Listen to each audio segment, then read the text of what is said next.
Сәлеметсіздер ме? Бүгінгі сабақтың тақырыбы Қазақстан климатының уақыт бойынша өзгеруі. Яғни бүгінгі сабақта не істейміз? Қазақстанның климатының уақыт бойынша өзгеруін талқылайтын боламыз. Және оның салдары. Келесі біз қысқаша түсіндірме жұмыстарын жүргіземіз. Қазақстан климатының уақыт бойынша өзгеруі жаһандық климаттық процестермен және табиғи антропогендік факторлармен тығыз байланысты. Табиғи антропогендік дегеніміз ол антропоген адамның іс-әрекетіне байланысты өзгеруін айтамыз.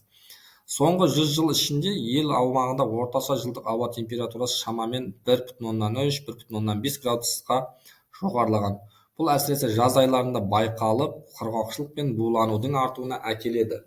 Қыс мезгілдерінде бұрынғы қарағанда жұмсарып, қар жамылғысы кей аймақтарда азайған, ал кейде өңірлерде керісінше жауын-шашынның маусымдық таралуы өзгеріп, көктем мен күз мезгілдерінде жаңбыр жиіленуде. Мұндай өзгерістер өзен, көл суларының көлеміне, ауыл шаруашылығына және табиғи экожүйеге тікелей әсер етуде. Шынымен де бізде қараңыздар, жауын-шашын аз түссе, біздің өзендеріміз азаяды, мұздықтарымыз аз болса, өзен азаяды. Ал ауыл шаруашылығына, өзен суларға жауын-шашын болмаса болмайды, экожүйеге тікелей әсер етеді. Енді сол себепті климаттың уақыт бойынша жылынуы Қазақстанда құрғақшылықтың жиіленуі, су тапшылығына және экожүйелік тепе-теңдіктің бұзылуына алып келеді. Келесі бізде сұрақ: соңғы 100 жыл ішінде Қазақстан аумағында орташа жылдық температура қаншалықты өзгерді және бұны қандай салдарға алып келді соңы? Жауап: соңғы жылда Қазақстанда орташа жылдық ауа температурасы шамамен 1,5-1,3 градусқа жоғарылаған, ал бұл құбылыстар климаттың жылынуына, жаз айларында құрғақшылықтың жиіленуі, ал қыс мезгілдерінің температурасына жұмсаруына себеп болды.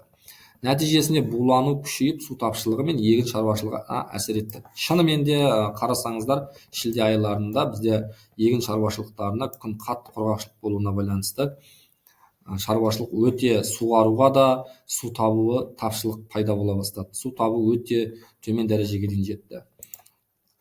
Қазақстанда климаттың уақыт бойынша өзгеруіне әсер ететін негізгі факторлар қандай деген сұрақ келіп тұр бізде.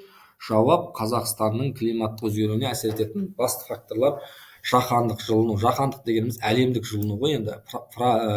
Парниктік газдардың көбеюі, ормандардың азаюы, өнеркәсіптік шығындылар көбеюі, сондай-ақ табиғи айналымдар, Каспий теңіз деңгейі ауытқуы сияқты аймақтардың факторлары да маңызды рөл атқарады.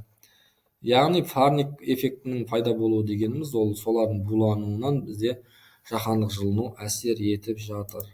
Келесі сұрақ: Қазақстанның қай өңірлерінде климаттық өзгерістер әсіресе айқынырақ байқалады және ол неліктен деген сұрақ бізде бүгінгі сұрақта.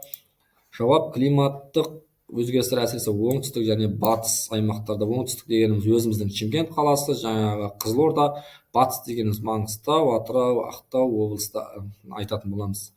Бұл өңірлерде жауын-шашын азайып, температура жоғарылағандықтан құрғақшылық жиі кездеседі, ал солтүстік пен және таулы өңірлерде өзгеріс баяу болғанымен жауын-шашынның таралу уақыты мен түрі қардан жаңбырға ауысуы байқалады. Бұрын қар басып жататын болса, қазіргі кезде ол жерде жауын-шашын көп түсіп жатады. Бізде батыс Қазақстанда, оңтүстік орталық Қазақстандарда құрғақшылық байқалып жатыр көбірек. Келесі: климаттың өзгеруі Қазақстанда табиғи және шаруашылық жүйелерге қалай әсер етеді деген сұраққа жауап іздейміз. Климаттың жылынуы су қорларының азаюына, топырақтың тозуына, орман және дала аймақтарында өрттердің көбеюіне, сондай-ақ егін мал шаруашылығы кері әсер етуде. Кейбір өзендердің су азайып, экожүйелердің тепе-теңдігі бұзылуда. Бұл ауыл шаруашылығы мен халықтың өмір сүру жағдайында үлкен әсерін тигізеді. Климаттың жылынуына басты салдары, мысалы, топырақтың ылғалдануы төмендейді, күшті құнарлы топырақтар өте неге алып келеді. Топырақтың құнарлығы ең басты қасиет екені барлығымызға белгілі. Келесі бізде төмендегі сұрақтарға бүгін талдайтын боламыз осы сабақта. Соңғы 10 жылдықтарда Қазақстанда орташа ауа температурасы қалай өзгерді? Қандай өзгерістерге ұшырады? Экологияға салдарға әкелді? Қандай салдарға әкелді? Климаттың жылуы нәтижесінде Қазақстан аумағының жауын-шашын мөлшері мен таралу сипаты қалай өзгерді деген сұрақтарға жауап іздейміз.